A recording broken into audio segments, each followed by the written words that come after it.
Hello, Megan here, and today we are talking about my mobility aids. Now for this video, there's certain points I want to discuss, so I will be reading off of my notes on my phone.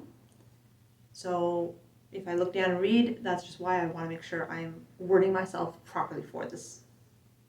Often you will see me standing, but just because I can stand does not mean I can walk very well, very far, and sometimes I can't walk at all.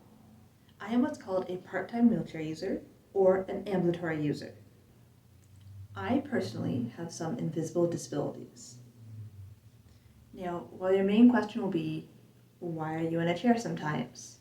What's wrong with you? Unless you are close to that person, or they're outwardly and freely talking about it, it is quite rude to ask. You won't ask someone out on the street, oh, what's wrong with you? So why is it okay to ask someone who's in a wheelchair that? It's the exact same thing. Personally, I do not want to go into my medical history. I may sometime down the line, but as of right now, I am not comfortable to do so. So I will not be answering any questions as to what is wrong with me, because that is personal and I do not wish to share that. When it comes to disabilities, it is a spectrum.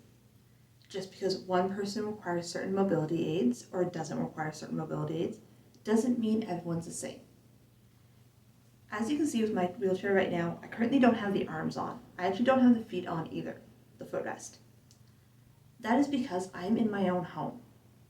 It takes up a lot more space, harder to get around corners, and because I don't need them right now, I've taken them off.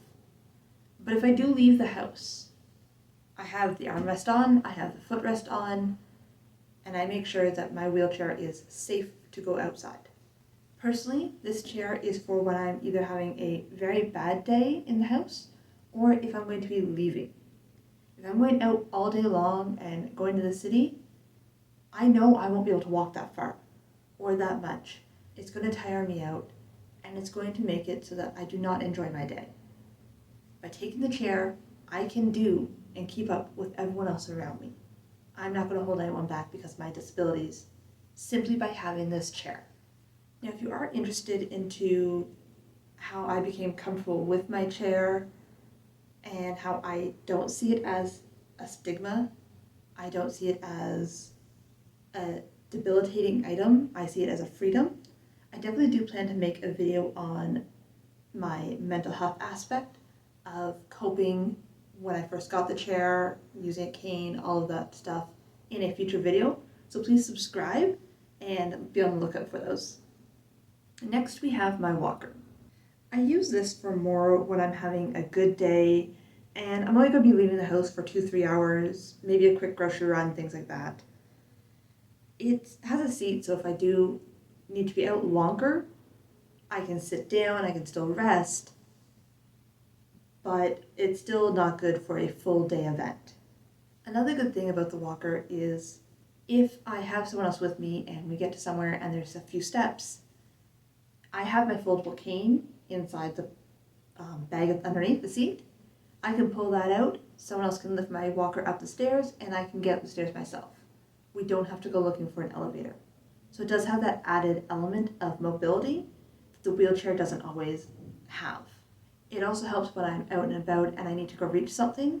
Because if I stop my chair, put the brakes on, stand up, people look at me like I am faking the wheelchair. It's not faking. I still need it. I can stand. I just can't walk that far. The walker, you're already standing. People don't look at you twice when you have to reach for something. The next mobility aid I'm going to talk about is my cane. Actually, my canes. I currently have 3 of them. So the one I mentioned before is my foldable cane. I keep this in my purse or in the pouch of my walker. That way if I ever need it, it's easy to get and I can quickly just grab it, release it, and walk around. It is not as sturdy as my other ones. It's more for that short little burst of if I need to walk up 2 or 3 steps, or if I need to, have my walker put in the back of the car and then get to the front seat or passenger seat where I'm sitting. My next cane, I have this very large base for it.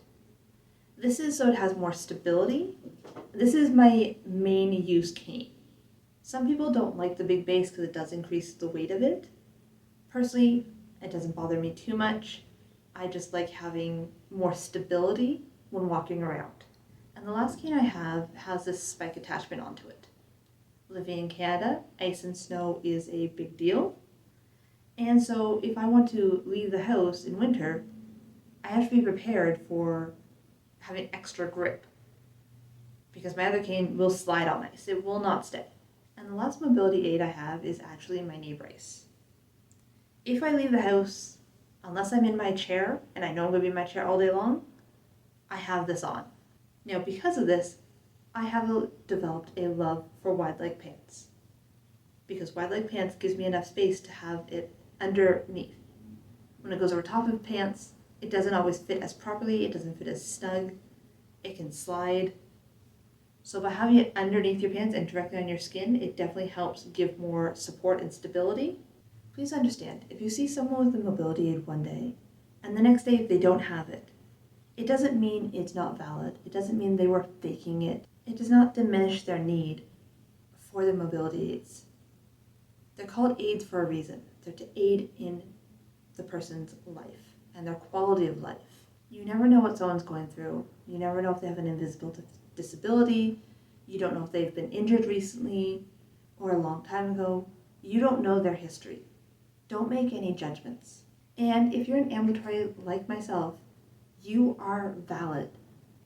You are allowed to use those devices, no matter what anyone says around you. If you don't feel stable enough to walk without a cane or to walk at all and you need a chair, that is okay. You're valid for that. And if you're thinking of getting a wheelchair or a walker, a rollator, a cane, whatever you need, don't be afraid of it. All of the pain and suffering you go through now, just to make through your daily life, if that can be minimized, even by 10%, by having these devices, it's worth it. You're worth it. The quality of life is worth it. They're called aids to better your life and to better your quality. Use them. That's what they're there for. And just because you have them does not mean someone else has to go without. That's not how they work. In fact, if more people have them and freely use them, it helps get rid of the stigmatism so that other people won't be afraid. Let's diminish the stigmatism. Let's do what we can, each of us, to make it normal. It's okay to be young and to have a disability. Disability is not a dirty word. Wheelchairs are not for people who are broken. Wheelchairs are a freedom. Okay, so that's everything for today. Until next time, bye!